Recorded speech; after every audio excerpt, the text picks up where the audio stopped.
Welcome back, first grade friends, to Lions at Lunchtime by Mary Pope Osborne. Chapter 7. Hi there. The forest was cooler than the sunny plains. It was filled with shadows and bird calls. "Where are you?" Jack shouted.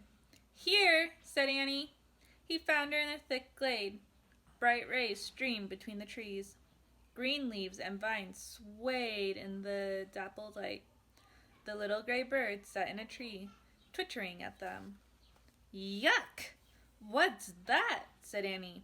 She pointed at a round brown thing hanging from a low branch. Bees buzzed around it. "That's her nest. It's a pretty weird nest," said Annie. "That's not a nest," said Jack. "It's a beehive. Don't you see the bees?" "Yikes!" said Annie. She stepped back from the tree. But the little bird darted at the beehive and pecked at it. "What's she doing?" said Annie. The bird kept pecking at the hive. "I don't know. Maybe she's as nuts as you," said Jack. "Look her up in the book," said Annie. "See if it says she's nuts." "Are you kidding?" said Jack. "That nutty bird isn't going to be in this book. Just look." Jack opened his Africa book. He kept turning the pages. Just as he thought. There was no gray bird in the book. "Forget it," he said. "Keep looking," said Annie. Jack turned one more page, and there it was. A little gray bird, a beehive, and a tall painted warrior with a spear. "I don't believe this," said Jack. Then he read aloud. "This bird is called a honey guide. It's both a friend and a helper to the Maasai people in Africa, an African tribe known for their fierce fighting skills and bravery." "Hi, honey guide," said Annie called to the bird. "I knew you were important." Jack kept reading. The honey guide leads the Maasai tribesperson to the beehive.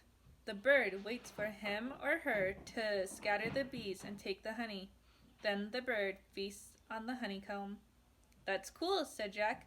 "They work together like the zebras and the wildebeest and the gazelles." "Yeah," said Annie, "and she wants us to be her helpers. We have to scatter the bees and leave her the honeycomb." How do we do that?" "How do we do that?" said Jack. He looked back at the book. It didn't say how. "Well, maybe we could wave those weeds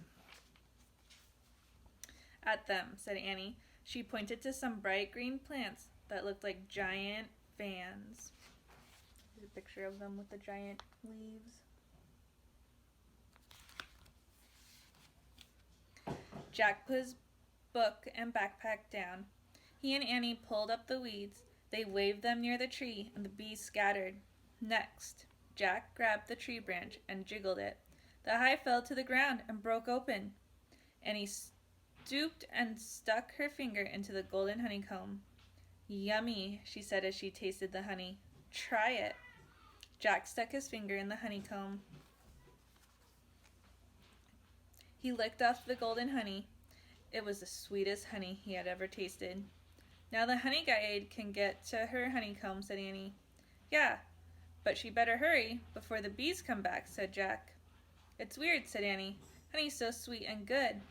But to get it, you have to get past a lot of dangerous bees." "Aw, man," whispered Jack. "That's it." "That's what?" asked Annie. Jack said Morgan's riddle.